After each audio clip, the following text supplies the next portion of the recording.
बिस्मिल्लाहिर्रहमानिर्रहीम।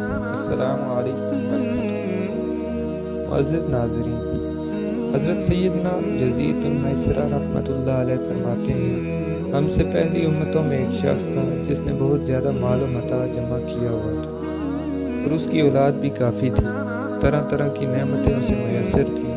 कसीर माल होने के बावजूद वो इंतहाई कंजूस था। अल्लाह अज़्ज़ा वजल की राह में कुछ भी खर्च ना करता।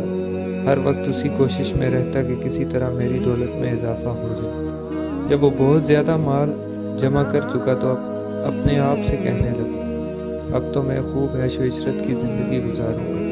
चुनांचा वो अपने अहल व अयाल के साथ खूब ऐश व इशरत से रहने लगा। बहुत से खुद्दाम हर वक्त हाथ बांधे उसके हुक्म के मुंतज़र रहते। चुनांचा वो इन दुनियावी आसाइशों में ऐसा मगन हुआ कि अपनी मौत को बिल्कुल ही भूल गया। एक दिन मलकुल मौत हज़रत सैयदना इज़राईल अलैहिस्सलाम एक फ़कीर की सूरत में उसके घर आए और दरवाज़ा खटखटाया।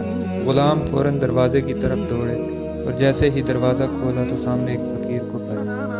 उससे पूछा, तू यहाँ किस लिए आया है? मलकुल मौत अलैहिस्सलाम ने जवाब दिया, जाओ अपने मालिक को बाहर भेजो, मुझे उससे काम है। खादमों ने झूठ बोलते हुए कहा, वो तो तेरे ही जैसे किसी फ़कीर की मदद करने बाहर गए हैं। हज़रत सैयदना मलकुल मौत अलैहिस्सलाम ये सुनकर वहाँ से चले गए। कुछ देर बाद दोबारा आए और दरवाज़ा खटखटाया। ग़ुलाम बाहर आए तो उनसे कहा, जाओ और अपने आका से कहो मैं मलकुल मौत अलैहिस्सलाम हूँ। जब उस मालदार शख्स ने ये बात सुनी तो बहुत खौफज़दा हुआ और अपने ग़ुलामों से कहा, जाओ और उनसे बहुत नरमी से गुफ्तगू करो। खुदाम बाहर आए और हज़रत सैयदना मलकुल मौत अलैहिस्सलाम से कहने लगे, आप हमारे आका के बदले किसी और की रूह कब्ज़ कर लें और उसे छोड़ दें। अल्लाह अज़्ज़ा वजल्ल आपको बरकतें अता फरमाए। हज़रत सैयदना मलकुल मौत अलैहिस्सलाम ने फरमाया, ऐसा हरगिज़ नहीं हो सकता। फिर मलकुल मौत अलैहिस्सलाम अंदर तशरीफ़ ले गए और उस मालदार शख्स से कहा, तुझे जो वसीयत करनी है कर ले, मैं तेरी रूह कब्ज़ किए बगैर यहाँ से नहीं जाऊँ। यह सुनकर सब घर वाले चीख उठे और रोना धोना शुरू कर दिया। उस शख्स ने अपने घर वालों और ग़ुलामों से कहा, सोने चांदी से भरे हुए संदूक और ताबूत खोल दो और मेरी तमाम दौलत मेरे सामने ले आओ। फ़ौरन हुक्म की तामील हुई और सारा ख़जाना उसके कदमों में ढेर कर दिया गया। वो शख्स सोने चांदी के ढेर के पास आया और कहने लगा, ऐ ज़लील अल बदतरीन माल, तुझ पर लानत हो। तूने ही मुझे परवरदिगार अज़्ज़ वजल के ज़िक्र से गाफिल रखा।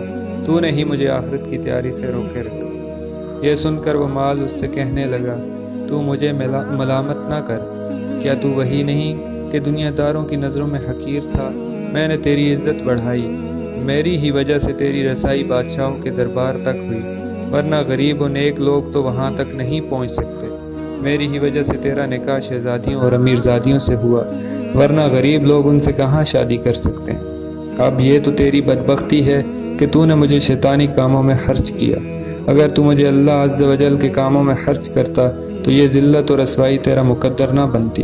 क्या मैंने तुझसे कहा था कि तू मुझे नेक कामों में खर्च ना कर? आज के दिन मैं नहीं बल्कि तू ज़्यादा मलामत और लानत का मुस्तहिक है। ए इब्ने आदम, बेशक मैं और तू दोनों ही मिट्टी से पैदा किए गए। बस बहुत से लोग ऐसे हैं जो नेकी की राह पर गामज़न हैं और बहुत से गुनाहों में मुस्तग़रक़ हैं। गोया माल हर शख्स से उसी तरह कहता है, लिहाजा माल की बुराइयों से बच कर रहो और उसे नेक कामों में खर्च करो। अल्लाह पाक हमें अपने माल को नेक कामों में खर्च करने की तौफीक अता फरमाए। आमीन।